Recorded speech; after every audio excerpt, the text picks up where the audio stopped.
Alors bonsoir à vous tous. On va commencer comme convenu par un enseignement sur la paracha et puis après on passera à la vidéo relative à la suite de notre programme en cache-route.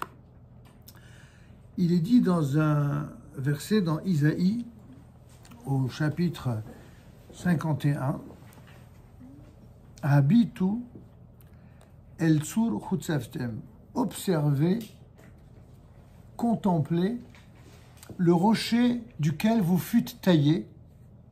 Habitu el Avraham avichem, contemplez votre patriarche, votre père Abraham. Qu'est-ce que c'est votre père Abraham? C'est le rocher duquel vous fûtes taillé. Bon, si on n'était pas habitué à un caractère quelque peu parfois énigmatique de certains versets, alors on serait évidemment surpris. Qu'est-ce que ça veut dire? C'est quoi? Vous savez, quand vous avez quelqu'un qui est capable et que vous savez qu'il ou elle est le fils ou la fille de quelqu'un qui était capable, alors qu'est-ce que vous dites? Celui-là, c'est le fils de son père ou le fils de sa mère.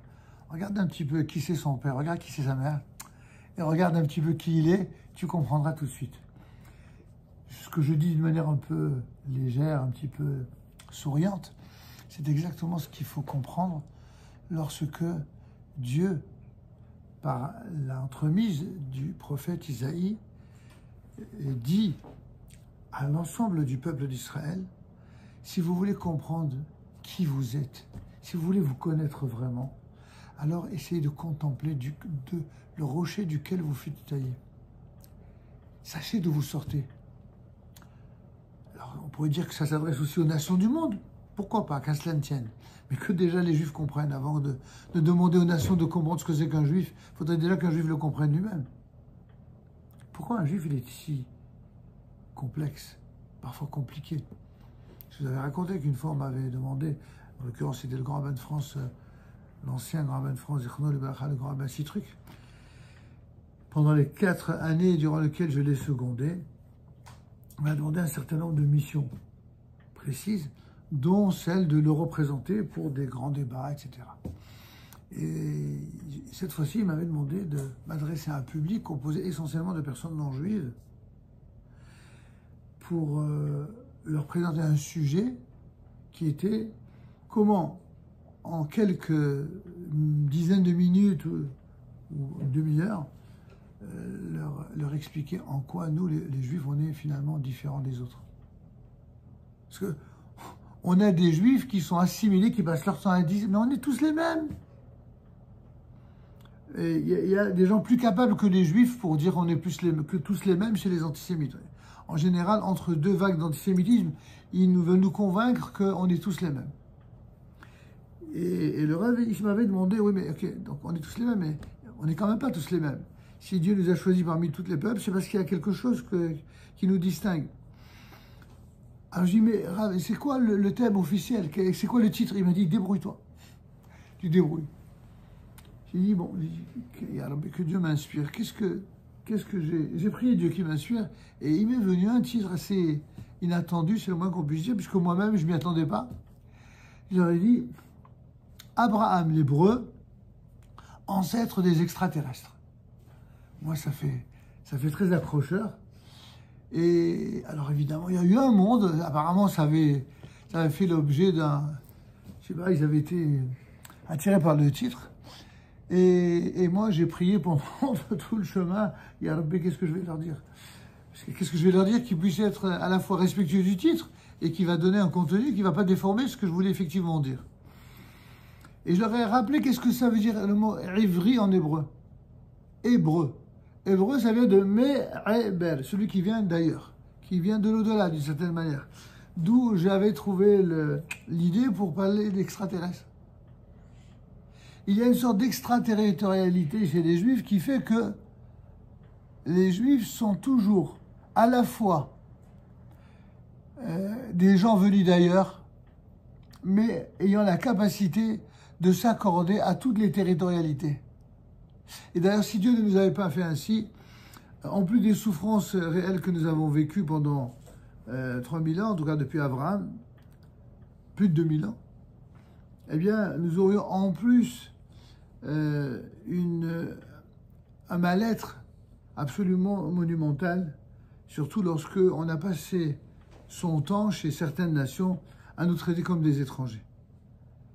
Et le mauvais humour de ces mêmes nations, en tout cas de leurs descendants, c'est qu'après nous avoir dit pendant 2000 ans qu'on n'était pas les bienvenus chez eux, qu'on était des étrangers chez eux, maintenant que le peuple juif majoritairement retourne chez lui, dans la terre de ses aïeux et de ses enfants, on lui dit « Hey, vous n'êtes pas chez vous ». C'est-à-dire que le peuple d'Israël, il est nulle part chez eux pour l'esprit malade des antisémites. C'est ça aussi un extraterrestre. Un extraterrestre, c'est quelqu'un qui, en fin de compte, il est toujours considéré comme pas chez lui dans le monde terrestre. Et ça, c'est ce que je leur ai dit. Donc, Abraham l'hébreu, c'est celui qui vient d'ailleurs, c'est-à-dire un homme qui va incarner des valeurs qui, parce qu'elles incarnent à merveille l'expression naturelle, humaine, de la volonté supérieure de Dieu, alors elle est repoussée, elle est méprisée par d'innombrables êtres qui n'acceptent pas. Comment Dieu se permet de prôner du haut des mondes supérieurs sur l'humanité. Le premier qui a remis en cause cette réalité, comme vous le savez, c'est celui qui a voulu brûler Abraham, c'est-à-dire les révisions. C'est qui s'en est pris à Abraham? Nimrod. Enfin, Nimrod.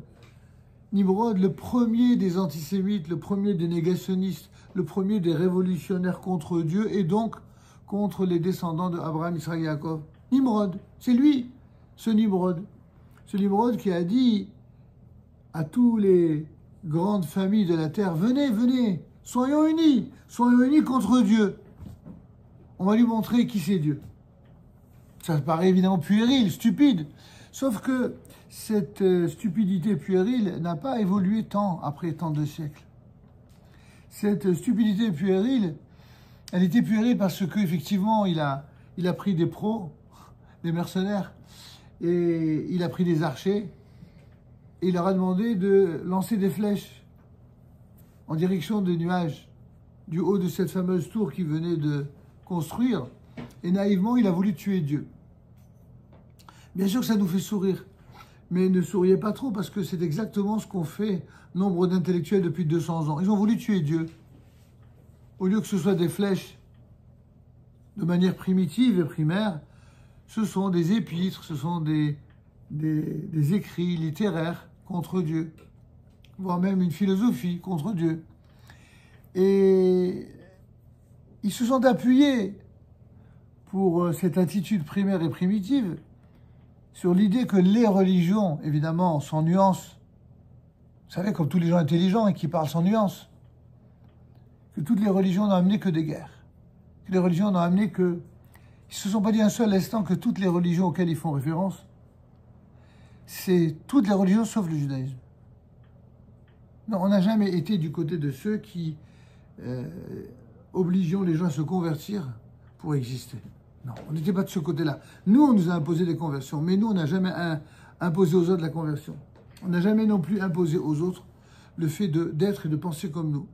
Par contre, ceux qui ont voulu nous prendre notre place, ne supportons pas que nous soyons ainsi considérés par Dieu, tel que la Bible nous l'enseigne, comme le peuple choisi par lui, ne supportant pas ce choix, cette élection, c'est une forme de jalousie, morale, intellectuelle, spirituelle, ce que vous voulez. Eh bien, ils nous ont fait payer très très cher cela. Alors quand on est un homme qui vient d'ailleurs et qui va être le père d'une multitude de nations, pour reprendre l'expression biblique, Avraham Goïm, eh bien, j'en profite d'ailleurs pour nos amis non-juifs qui parfois consultent, visionnent nos vidéos, pour leur dire que le mot goy, contrairement à ce que beaucoup de non-juifs qui ne connaissent pas le judaïsme, mais aussi, je vous rassure, beaucoup de juifs incultes aussi croient que le mot goy, c'est un mot à connotation péjorative. Ben non, tout faux. Le mot goy, ça signifie nation, c'est tout. Le peuple d'Israël lui-même, dans certains écrits bibliques, est nommé par Dieu, par les prophètes, Goy Kadosh, la nation sainte. Et ça s'appelle, certes Kadosh, mais ça s'appelle Goy. Les Juifs sont aussi Goy. Goy Kadosh. Alors par extension, ou par appauvrissement du langage, Alors, les goïms, c'est l'ensemble des goïms, c'est l'ensemble des nations qui ne sont pas un goï kadosh. Sauf que, justement, certaines nations n'ont pas admis que le peuple d'Israël devienne par élection, parce que Dieu a établi une alliance particulière, comme on l'a vu dans la paracha la semaine dernière. Parce que Dieu a décidé, c'est lui qui a contracté l'alliance, c'est pas nous. C'est pas nous qui décidons, c'est lui qui a décidé.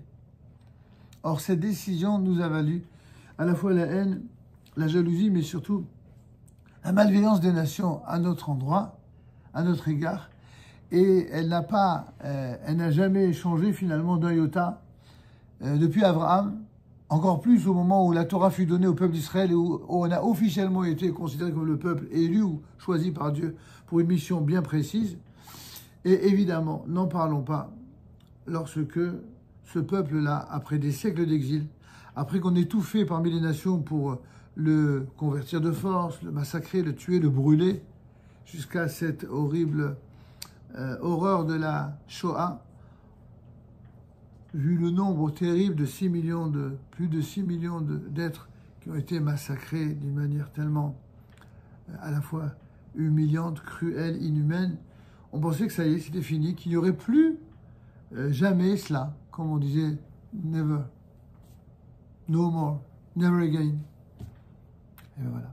Et puis, cette année, pour Simchat Torah, on a vu que, bien sûr, et Dieu merci, on n'a pas atteint au niveau des chiffres une telle proportion, mais quand on voit que dans ce jeune État d'Israël, pas si jeune que ça maintenant, déjà 75 ans, après 75 ans, où certains idolâtres ont voulu absolument nous imposer une coexistence pacifique, entre guillemets, avec des gens qui ne rêvaient que d'une seule chose, c'est de nous massacrer. Eh bien, on a vu. Voilà ce que ça a donné leur soutien aveugle et inconditionnel à ce qu'ils appellent, eux, la cause palestinienne. Voilà ce que c'est que d'avoir voulu nous mettre des épines dans les flancs et des pics dans les flancs et des épines dans les yeux, pour reprendre l'expression biblique. C'est-à-dire d'empêcher Israël de vivre. Ce qu'ils n'ont pas réussi à faire pendant 2000 ans, maintenant, ils voulaient le faire pour ce seul et unique État juif qui existe sur terre, d'empêcher le peuple juif de vivre.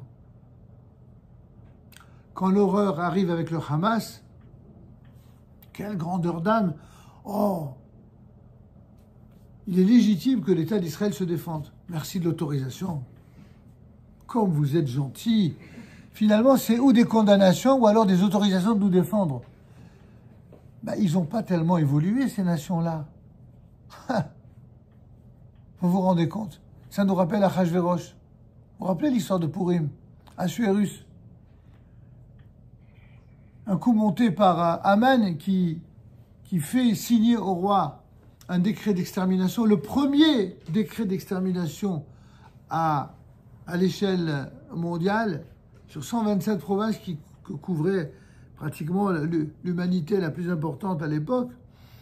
Et il décide que tous les juifs, hommes, femmes et enfants, depuis les plus jeunes jusqu'aux plus vieillards, soient massacrés, la harog ou d'abel et de tuer, de massacrer et de réduire à néant tous les juifs, hommes, femmes, enfants, jusqu'au dernier, en un seul jour. Vous imaginez?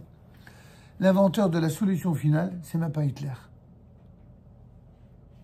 C'était peut-être une ordure de premier rang, mais c'était même pas un innovateur. Il avait eu quelqu'un qui l'avait précédé, qui d'ailleurs s'appelait aussi un Arien. Les Ariens, je ne parle pas des bons Ariens, c'est aussi... Je parle des Ariens, l'arianisme. Quand on parle des Ariens pour les aficionados d'Hitler et les nazis, en fait, les Ariens, le peuple dit Arien existait en Iran. Oui. Vous regarderez ça dans vos fiches et vous verrez que ça existait déjà. Je ne vais pas rentrer dans le détail, c'est un détail important, mais on en parlera une autre fois. En tout cas, toujours est-il que il y avait déjà cette volonté de la solution finale, c'est-à-dire d'éradiquer. Et c'est là où la Torah nous dit il y a deux catégories d'ennemis d'Israël. Il y a des ennemis d'Israël, il y en a même trois, j'ajouterai. Il y a la catégorie de ceux qui jalousent Israël, mais en fin de compte, ils ne connaissent pas les Juifs. C'est les antisémites stupides. Bon, c'est vrai que c'est la majorité, mais c'est c'est les antisémites qui ne connaissent même pas. Ils n'aiment pas les juifs, mais ils ne savent même pas ce que c'est qu'un juif. Rien. Ils connaissent ni le peuple, ni la Torah, ni la mentalité. Rien, rien. Que des caricatures et que des mensonges historiques. Première catégorie. Cela, c'est compliqué de l'échanger parce que quand quelqu'un est bête, il ne peut pas devenir intelligent. Sauf s'il décide de changer et de s'instruire. Mais on ne peut pas l'instruire. Il faut que lui, il s'instruise.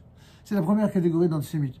Deuxième catégorie d'antisémites, beaucoup plus subtile, beaucoup plus, entre guillemets, profond. Ils savent ce que c'est qu'un juif, mais ils ne supportent pas. Ils ne supportent pas que ces juifs soient comme cela. Donc ils font du mal aux juifs parce que, voilà, la présence du juif les dérange.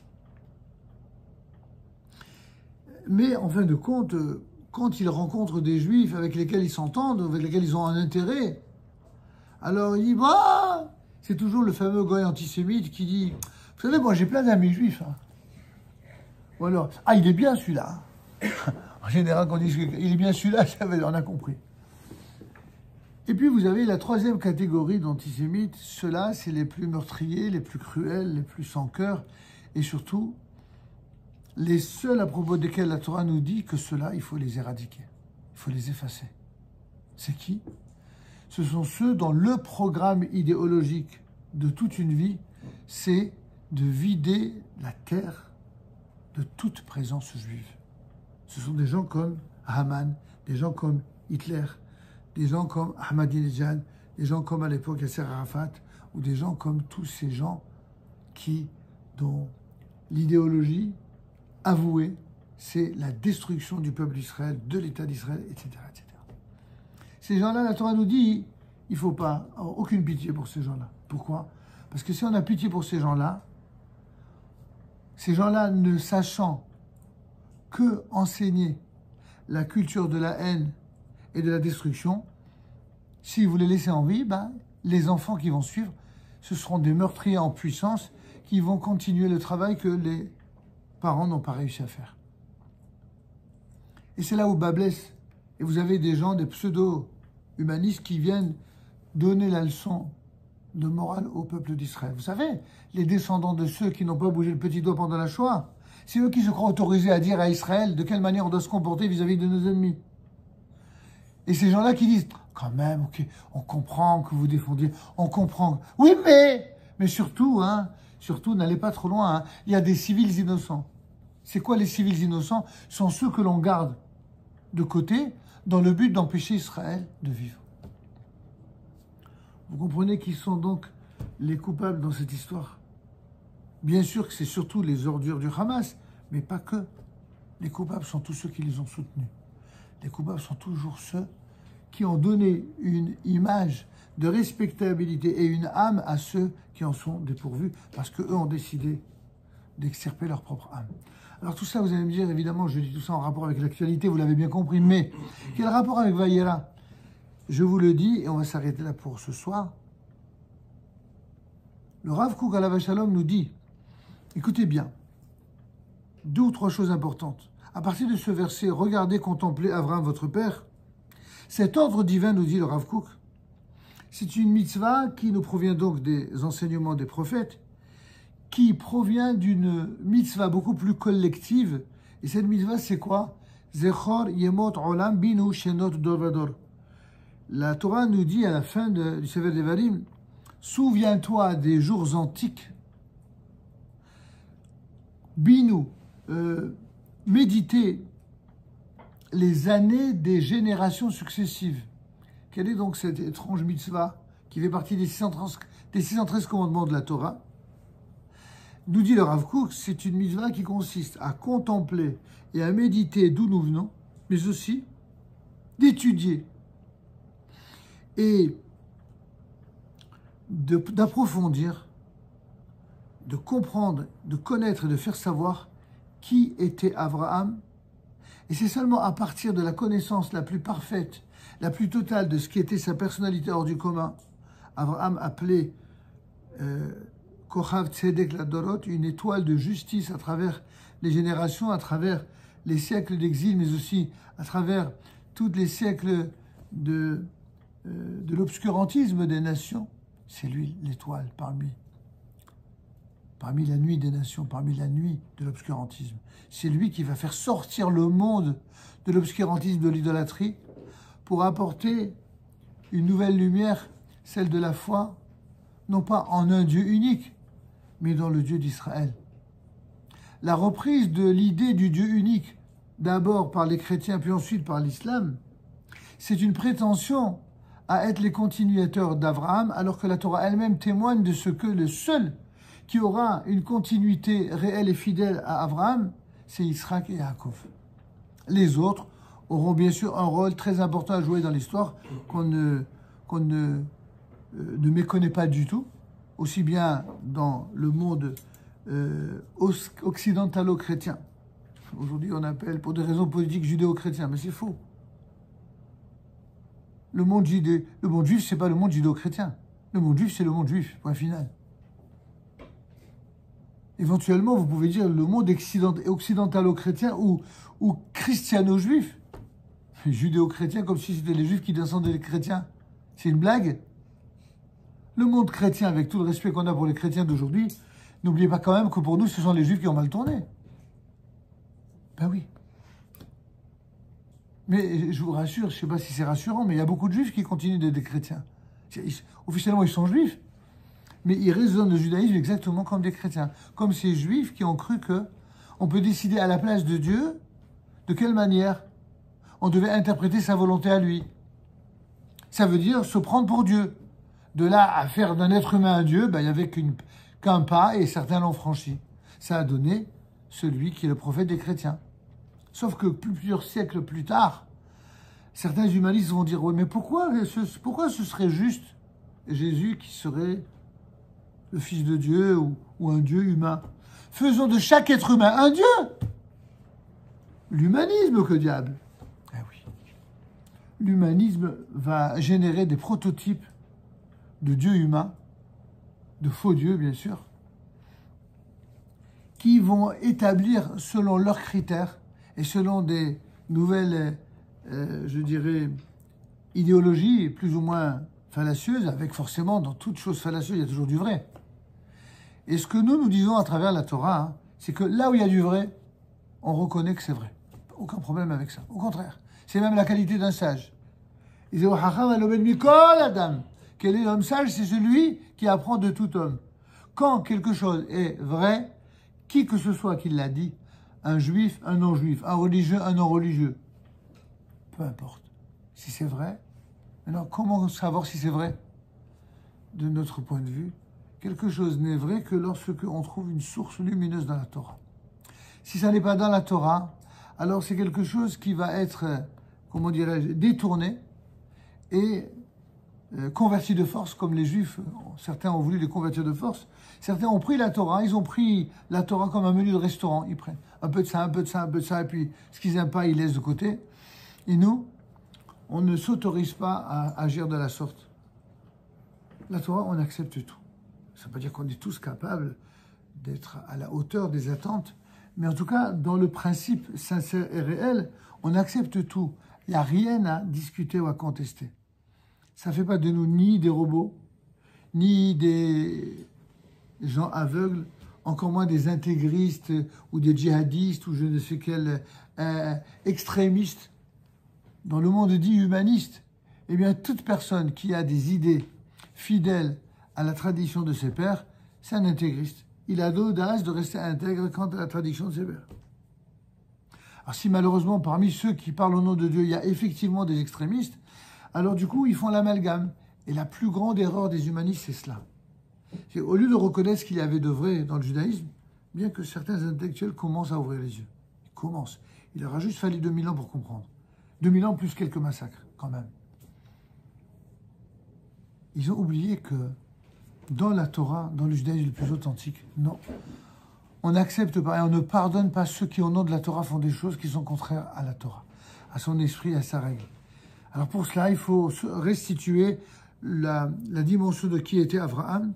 Donc il y a une mitzvah, nous dit le Rav Kook, et il cite notamment le Gaon de Vilna qui rappelle que parmi les mitzvot de la Torah, de cette mitzvah, Binu Shenot Dovadol comprenait les années des générations, on en déduit une mitzvah de connaître l'histoire. c'est pas d'aller étudier à la fac d'histoire, c'est très intéressant. C'est d'étudier l'histoire selon la manière dont la Torah et les prophètes d'Israël l'enseignent.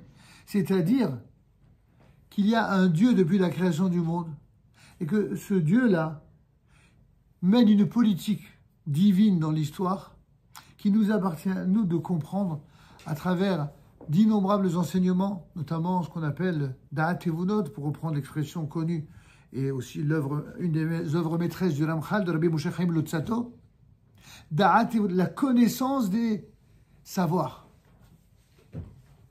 Dans Da'at Evunot, eh bien, on verra que Dieu va se manifester dans l'histoire, durant toute l'histoire du peuple d'Israël, mais pas simplement à Israël, à l'humanité également. Cette humanité, au lieu de comprendre les messages que Dieu lui délivre à travers le peuple d'Israël, ne voulant pas entendre ces messages, ils ont préféré fermer la bouche de Dieu.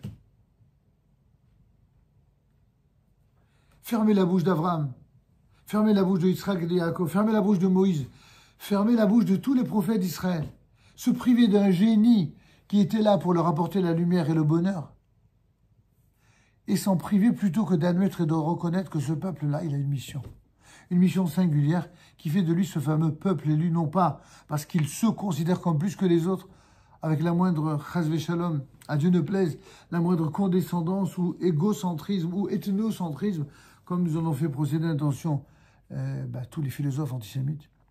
Non, il n'y a ni égocentrisme, ni ethnocentrisme. Il y a juste l'acceptation du devoir que Dieu nous a tout simplement imposé lorsqu'il a contracté cette alliance avec nous. Et d'ailleurs, ce que nous disons avec beaucoup de fraternité à tous nos amis non-juifs, c'est exactement ce que l'on dit également à ceux parmi eux qui souhaitent se convertir au judaïsme. On leur dit la chose simple. On leur dit surtout pas, surtout, pour devenir juif, vous devez faire ça. Non, non. D'abord, avant de savoir qu'est-ce que c'est que se comporter comme un juif d'après la Torah et les mitzvot, il faut d'abord apprendre à raisonner comme un juif. Et raisonner comme un juif, c'est comprendre que la Torah, ce n'est pas qu'un ensemble de règles.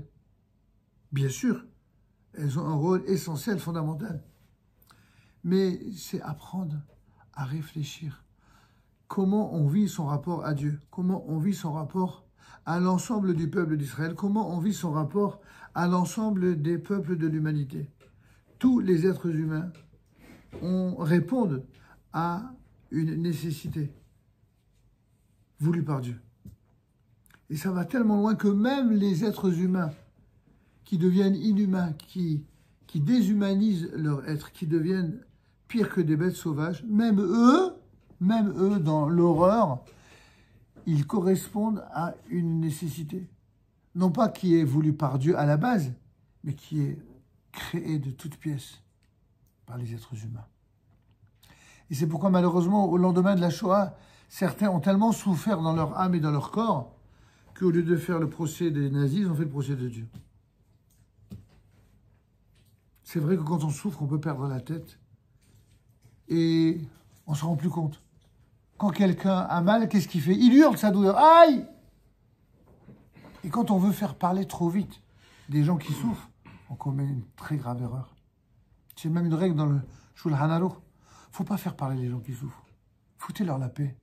Laissez-leur dans leur souffrance. Laissez-les passer des moments difficiles à passer. Et lorsque le moment difficile, voire les années nécessaires, sont passées, alors seulement, quand on parle, il faut en parler avec mesure. Ça aussi, c'est l'enseignement d'Abraham. Seul celui qui a compris ce par quoi est passé Abraham, il a vécu l'enfer au sens propre comme au sens figuré. Abraham, il a eu 10 épreuves, dont une, et c'est pas la moindre, on l'a jeté dans le feu. On l'a jeté dans le feu parce qu'on a voulu lui faire fermer la bouche. Quoi, tu oses dire qu'il y a un Dieu et qu'il est au-dessus du monde, de l'humanité entière? On va te faire comprendre. Puisque ton Dieu, il est si grand, il a qu'à te sauver. C'est exactement ce que tous les Hitler de l'histoire ont fait. Ils ont brûlé les Juifs pour se rassurer quant au fait qu'eux, ils étaient au-dessus de Dieu. Et ils ont cru qu'en brûlant le maximum de Juifs, eh bien, on en finirait avec eux. Solution finale. Là-dessus, la Torah nous dit, ça s'appelle Amalek. C'est celui qui nous attendait à la sortie d'Égypte et qui ne connaissait pas ce qu'étaient les Juifs. Mais il savait une seule chose. Ce peuple, la seule chose qu'il savait, c'est que ce peuple-là, il était là pour représenter, pour incarner la volonté divine. Un peuple pareil, il faut l'exterminer. Vient la Torah et dit, celui qui descend de Amalek, il faut l'anéantir. C'est le seul cas dans toute la Torah où l'on exprime un terme aussi dur, aussi expéditif, aussi radical, là où, par contre, les ennemis d'Israël sont innombrables. On n'a jamais dit qu'il fallait anéantir les ennemis d'Israël. On n'a jamais dit qu'il fallait massacrer ni les populations civiles, ni les populations militaires. On n'a pas eu besoin, n'est-ce pas, ni les humanistes, encore moins l'ONU, la perfide, ce machin, comme disait De Gaulle. On n'a pas attendu l'ONU pour apprendre, pour recevoir des leçons de morale, pour savoir comment être moral en période de guerre. Naturellement, le peuple d'Israël, par sa Torah, par son âme, et même pour ceux qui n'ont aucune Torah, naturellement, un juif, il a une âme qui fait qu'il ne peut pas violer des cadavres, il ne peut pas couper des têtes, il ne peut pas déshonorer des hommes, des femmes et des enfants. Il ne peut pas. Quand quelqu'un nous a demandé, n'est-ce pas, comme à leur habitude, d'avoir une réaction, une réponse qui soit en rapport, qui soit proportionnée, disent-ils, on leur a répondu, on ne peut pas. On a cherché des volontaires dans Tsahal pour violer des femmes, pour couper des têtes de bébés. On n'a pas trouvé. Comment voulez-vous qu'on fasse de façon proportionnée? Non, on ne peut pas. On ne peut pas faire de façon proportionnée. C'est eux qui veulent nous donner des leçons. Vous vous rendez compte? À l'horreur s'ajoute l'horreur de cette mauvaise foi incroyable que certains continuent à perpétrer en se faisant passer pour des êtres intègres. Il faut étudier Abraham. Il faut étudier ce que nos maîtres appellent l'histoire et la préhistoire. Pour nos sages, pour les kabbalistes, tout ce qui précède Abraham, les 1948 ans qui précèdent la naissance d'Abraham, vous croyez que je cafouille? Pas du tout. Abraham, il est né en 1948 de la création du monde, pas du calendrier civil. C'est certainement un clin d'œil de la divinité, comme par hasard. 1948 arrive sur Terre Abraham, selon le calendrier hébreu. Et 1948 du calendrier civil, c'est la renaissance de l'État juif en terre d'Israël. C'est pas par hasard, évidemment. On apprend de là qu'Abraham, il est venu pour apporter la lumière au monde en tant qu'individu qui sera le chef et le père d'une multitude de nations. L'État d'Israël arrive dans l'histoire pour la même raison. L'État d'Israël arrive en 1948 pour amener au monde cette lumière qu'ils ont prétendu apporter à l'humanité après les avoir massacrés. Et qu'au lieu d'apporter, eh bien, au contraire, ils cautionnent tous les terrorismes du monde, à commencer par le terrorisme le plus criminel de tous les temps. Et le rôle de l'État d'Israël, comme l'a enseigné le Rav Kook, alav shalom, c'est d'être Yesod Kseh. Hachem, c'est le socle du trône divin dans le monde. C'est ça l'État d'Israël. Ah, certains vont pousser des grands cris en disant « Oui, mais enfin, ceux qui ont créé l'État d'Israël, c'était pas des religieux, c'était des sionistes. » Un peu de patience et surtout un peu de foi. Ceux qui disent ça parce qu'ils n'ont jamais eu la foi ou croient-ils n'ont jamais eu la foi, on peut comprendre qu'ils soient dans l'erreur. Mais que des gens de Torah continuent à dire c'est fadaise. On l'a déjà dit dans le cours précédent. Dieu procède de la manière dont il veut, comme il veut, avec qui il veut, avec les intermédiaires et les êtres qu'il veut, que ça nous plaise ou pas, que ça plaise aux juifs comme aux non-juifs, que ça plaise aux religieux ou aux non-religieux. C'est Dieu le patron, c'est lui qui décide. C'est lui qui a dit que cette terre, elle est pour nous, même si toutes les nations de la terre, avec l'ONU inclus, s'unissent contre nous pour nous imposer 2 États sur une terre, ils ne réussiront jamais. Combien faudra-t-il de massacres pour qu'ils le comprennent? À bout de 75 ans, ils n'ont toujours pas compris. Au bout de 2000 ans, ils n'ont toujours pas compris. Il faut encore... Pour comprendre ça, il faut comprendre qui c'est Abraham. Abraham, c'est l'homme d'une émouna, d'une foi qui est totale, qui ne laisse aucune place à l'idolâtrie. Si on laisse introduire dans le monde d'Abraham l'idolâtrie, que ce soit parmi les descendants d'Abraham, Isaac et Yaakov, comme la gauche là, de ceux parmi les juifs qui se reconnaissent dans cette gauche idolâtrique, ou chez les non-juifs, dans le monde arabo-musulman, oui, qui croient que on peut dire Allahu Akbar, que Dieu est tout-puissant au moment où l'on égorge un enfant, au moment où l'on déshonore une femme. Comment? Quel être doté de profondeur morale et spirituelle peut admettre une chose pareille? Même dans le monde arabo-musulman, nous savons, parce que la Torah nous l'enseigne, qu'à la fin des temps, il y aura dans ce monde arabo-musulman de véritables, je dis bien de véritables, croyants au Dieu d'Abraham, qui peut l'appeler Ibrahim, on n'a aucun problème avec ça. Avec un véritable amour de Allah ou de Dieu. Oui, il y en aura, bien sûr qu'il y a. La Torah nous l'enseigne. À la fin des temps, une partie des descendants d'Abraham vivront totalement en paix avec les descendants d'Israël et Yaakov. C'est d'ailleurs ce que craignent les gens comme le Hamas. Quand ils ont vu qu'il y a eu les accords d'Abraham, quand ils ont vu qu'il y a eu les accords de ceux qui, parmi les descendants d'Abraham, pouvaient s'entendre entre juifs et descendants du monde arabo-musulman, ils ont commencé à devenir fous. Quoi?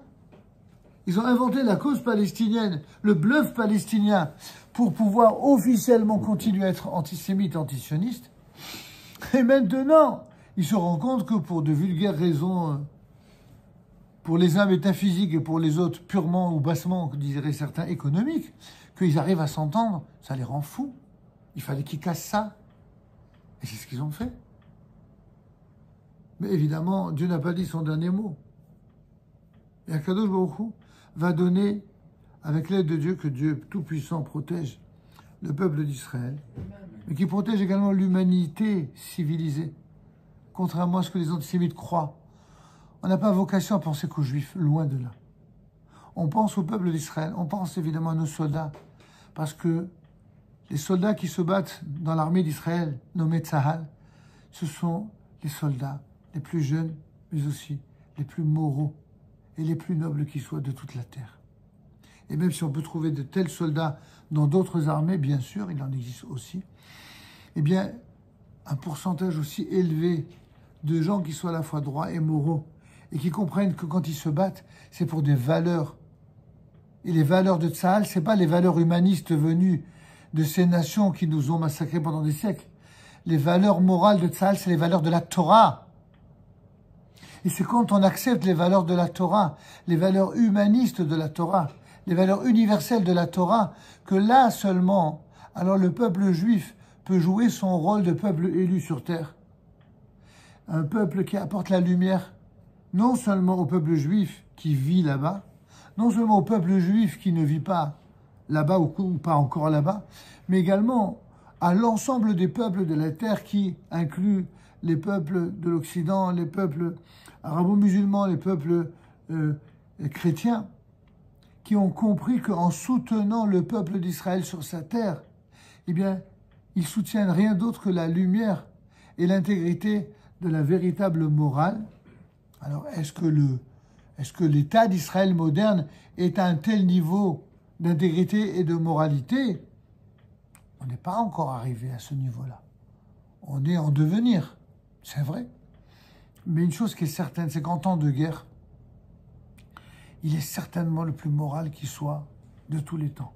D'ailleurs, cette moralité, lorsqu'elle n'est pas accompagnée de la Torah, se traduit en immoralité vis-à-vis des Juifs, comme on l'a vu lors d'un certain nombre de gouvernements. C'est que pour pouvoir être à ce point moraux vis-à-vis des nations, ils finissent par être immoraux vis-à-vis des Juifs. Ça, on l'a vu ces dernières décennies. Aujourd'hui, avec cette horreur qui s'est produite, la seule chose, entre guillemets, avec des grosses guillemets, de positif que cette horreur a pu générer, c'est une unité sans précédent depuis la Shoah. Une unité entre Juifs, qu'ils soient religieux ou pas, qu'ils soient orthodoxes ou pas, qu'ils soient sionistes ou pas, qu'ils soient ashkénazes ou séfarades, qu'ils soient de couleur blanche ou de couleur noire, tout le peuple d'Israël, et j'y ajouterai même les non-juifs d'Israël, mais qui sont des citoyens légaux et loyaux d'Israël, tous sont unis aujourd'hui autour de la même cause.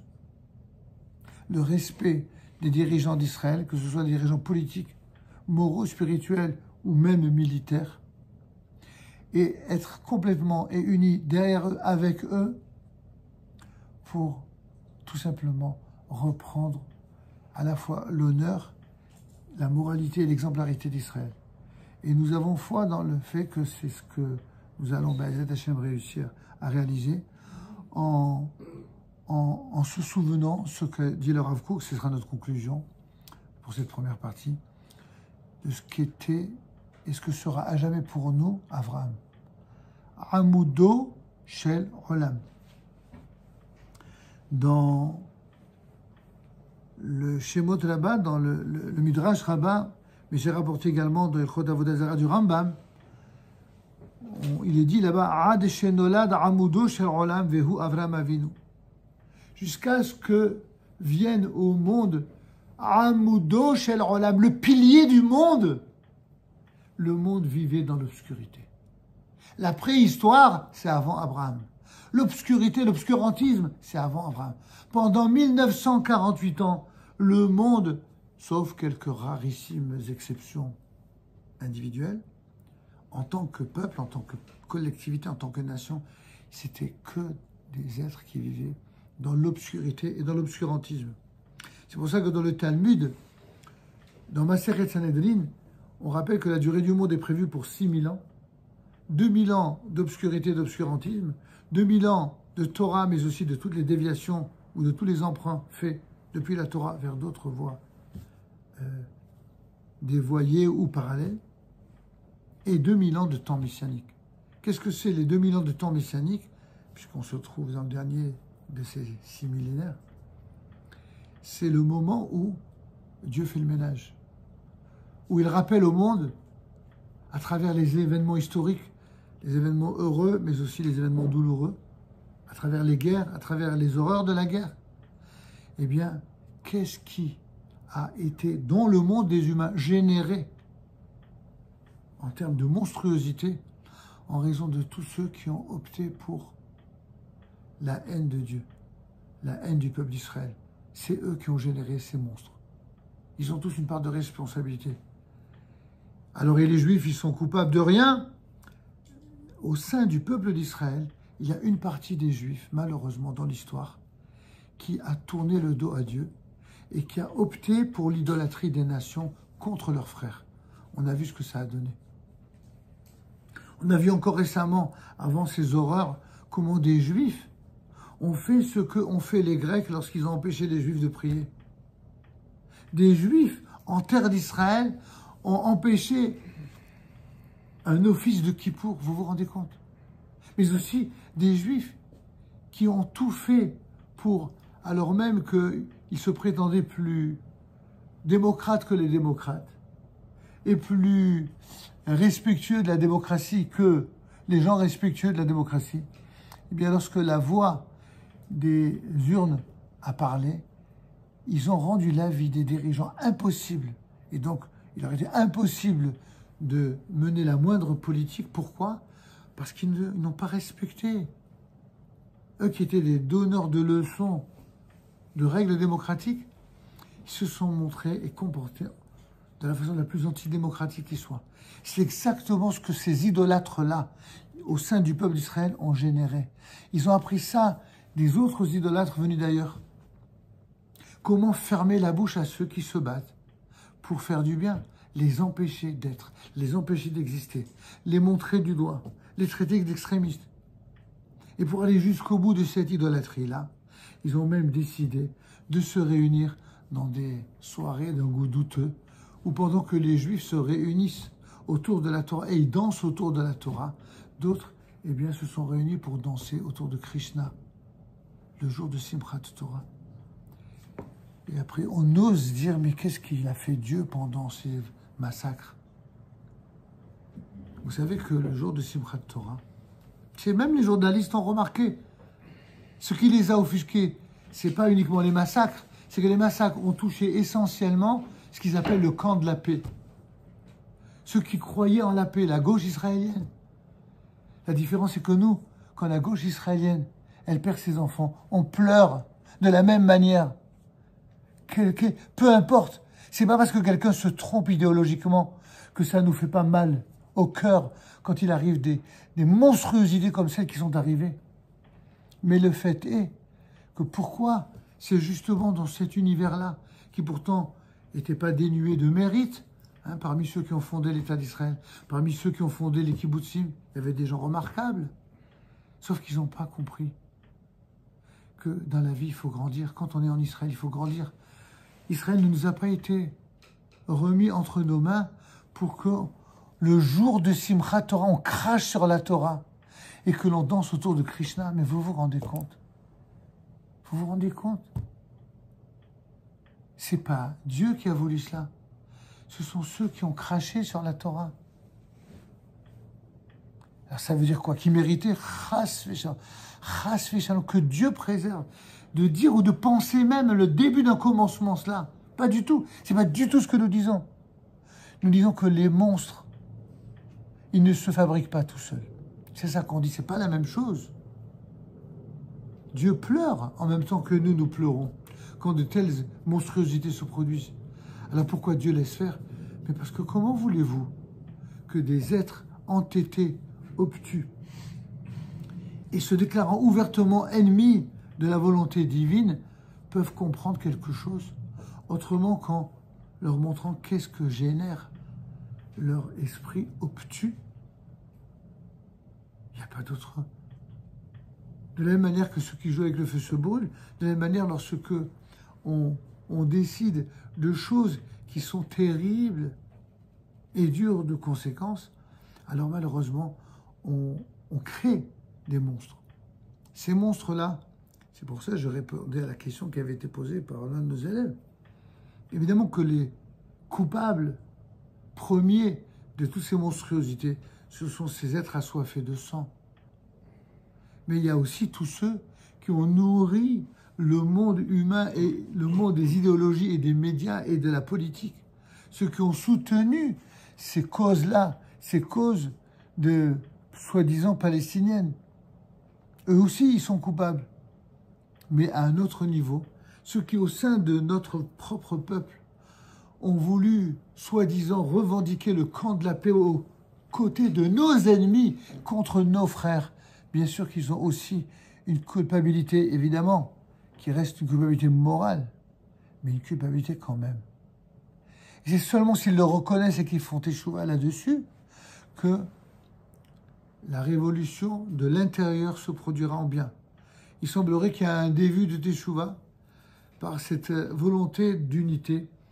Mais déjà, certains, malheureusement, ce que j'appelle les irréductibles ou tout simplement les incurables, que ce soit parmi les nations ou parmi les nôtres, n'accepteront jamais de reconnaître qu'ils ont eu tort. Ils seront prêts à reconnaître que quelque chose est honteux, quelque chose est horrible, que des êtres humains ne sont plus humains. Mais immédiatement après, qu'est-ce qu'ils vont faire? Ah, surtout, hein, un jour, défendez-vous, le lendemain, ah non, mais il faut laisser surtout en vie ceux qui seront les futurs candidats au massacre de Juifs. Eh bien, on se garde de leurs conseils et on leur rappelle que Abraham, cet homme qui incarne la bonté plus que personne sur terre, cet homme-là, il a fait la guerre. Et oui, Abraham, il a fait la guerre. Arba'a Melachim. Regardez un peu vos traductions. Lui aussi, il a fait la guerre. Et quand il a fait la guerre, ce même homme qui était Abraham, ce même homme qui a enseigné la bonté, la droiture, l'intégrité et surtout le chesed, eh bien, il n'a pas fait la guerre en disant des mots d'amour, en disant « Oh, nous sommes contre la mort de civils innocents ». Non. Abraham, lorsqu'il a vu qu'il y avait des gens qui voulaient absolument en découdre et nous assassiner et nous massacrer jusqu'au dernier, eh bien, il a fait exactement la même chose. Relisez vos notes, relisez les commentaires et vous verrez que lorsqu'on a affaire à des assassins qui sont des gens qui enseignent à leurs enfants la haine du juif et l'incitation au massacre, ces gens-là, il faut effectivement qu'ils soient éradiqués. Et puisque le monde semble ne pas comprendre ce message, le seul qui peut arriver à réaliser cette mission sacrée, c'est précisément des hommes intègres dans les rangs de Tsahal, c'est-à-dire notamment des hommes de Torah à l'intérieur de Tsahal, qui resteront toujours intègres, qui se comporteront toujours de manière intègre, mais qui, lorsqu'ils auront affaire à des gens qui veulent nous éradiquer, n'hésiteront pas un seul instant à les effacer, conformément à ce que la Torah nous l'enseigne. Timhe et Zecher Amalek, efface le souvenir de Amalek, si tu ne veux pas qu'il engendre des enfants et des petits-enfants qui continueront le travail. Voilà pour aujourd'hui, ce sera largement suffisant, en espérant évidemment que Be'ezat Hashem, avec l'aide de Dieu et de tous les vrais défenseurs des causes justes, et bien que tous ceux qui incarnent le vrai mal soient effectivement anéantis, et que ceux qui se battent pour le bien, Be'ezat Hashem, eh bien, n'aient plus jamais à connaître la guerre. Qu'il y ait une véritable paix, pas une paix factice, pas la paix maintenant, mais la paix éternelle, la paix réelle, celle qui existera non seulement entre le peuple juif en terre d'Israël et l'ensemble des nations, mais la paix entre les juifs, la paix entre ce que d'aucuns appellent les communautés, la paix entre tous les êtres humains. Amen.